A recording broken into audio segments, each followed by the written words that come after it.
Astrology, ancient mystical star science, or man-made mumbo-jumbo.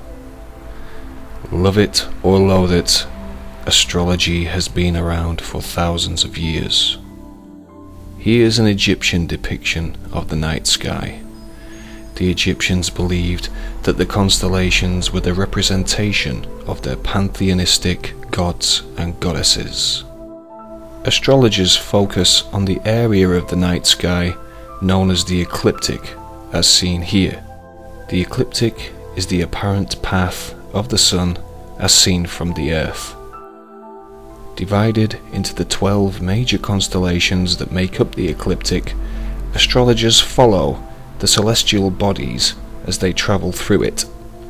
From the ecliptic is derived the zodiac that we know today.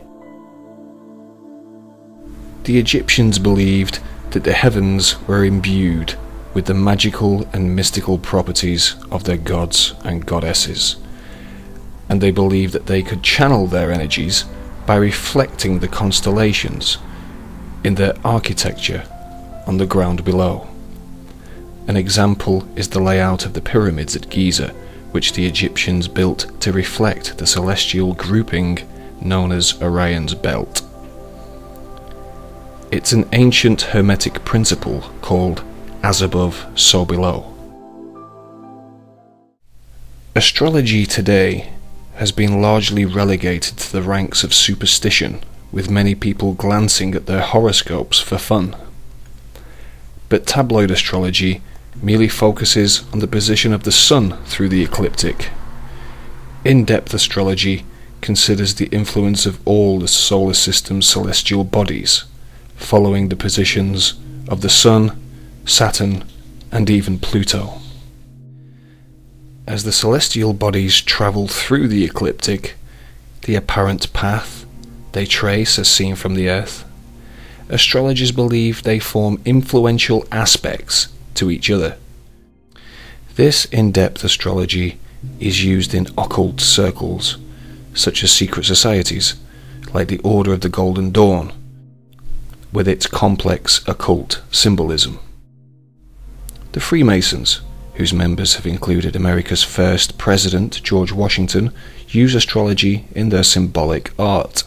Here we see a Freemasonic tracing board whose royal arch can be seen adorned with the signs of the zodiac. On the Freemasonic apron, the all-seeing eye of Horus, an Egyptian symbol. At the George Washington Masonic Monument, we see a giant compass and square depicted. The Freemasonic symbol of their great work is seen here, also adorned with another Egyptian all-seeing eye. But what of the compass and square and its Illuminati symbolism? What can it mean? In the Divine Pymander is revealed the Hermetic maxim, as above, so below, as pictured by this tarot card of a magician with one hand up and the other hand down. As above, so below. And what that means is that in esoteric thought, in everything that is above is reflected down below. And that everything that is down here has a supernal, macrocosmic, if you will, origin. And that's one of the essential concepts in the occult. As above, so below is repeatedly symbolized in esoteric art and a variety of symbols, the most basic of which is a triangle pointing upward or above. This is accompanied by a second triangle pointing downward below. When combined, they form a hexagram, commonly recognized as the Star of David, one of the most dominant symbols in the occult. Removing the base of the triangles, one can see the outline for the square and compass of Freemasonry.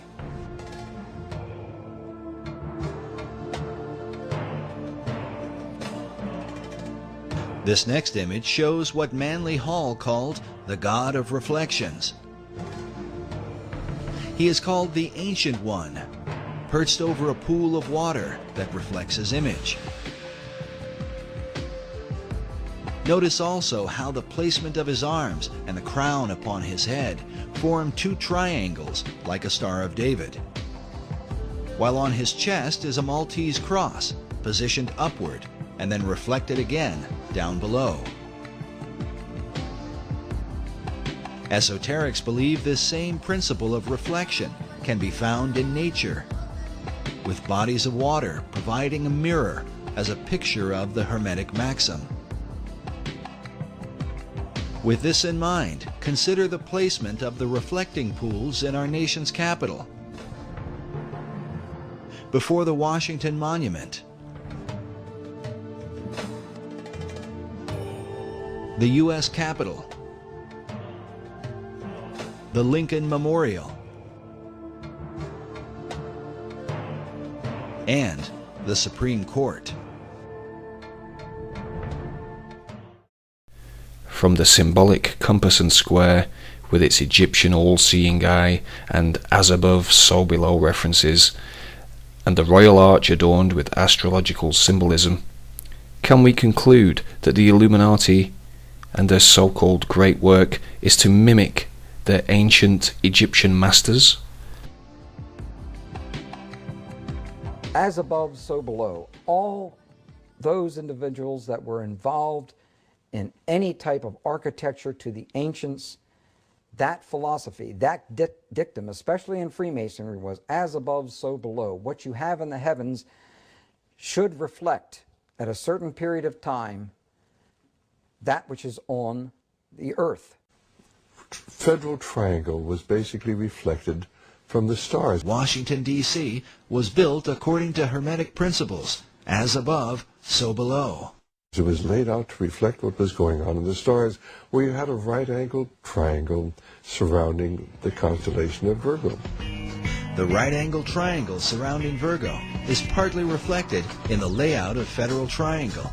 The White House, Washington Monument, and Capitol Building were designed in a right triangle, according to a star pattern above, where three stars surround the constellation Virgo, forming a stellar triangle. With this in mind, consider the following. On September 11th, 2001, during the incident involving the Twin Towers, there was, above, an important astrological alignment between two of the most astrologically powerful celestial bodies, Saturn and Pluto. They formed an important aspect to each other, a highly destructive one, an opposition. Let us begin by looking at the planet Saturn. Saturn, and its astrological symbolism, is that of the planet of form and structure. It is also known as the planet of materialistic power.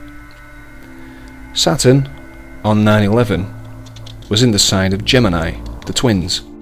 Gemini also represents multiplicity.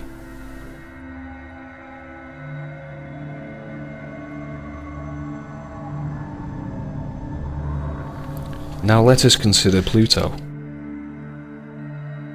Pluto represents destruction and transformation. Pluto on 9/11 was in the sign of Sagittarius, the sign of religion, the sign of foreign cultures and long-distance travel.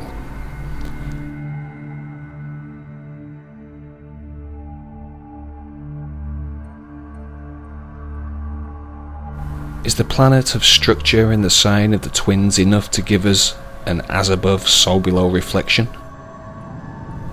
Is Pluto in the sign of religion enough to give us the as above, so below reflection on 9/11?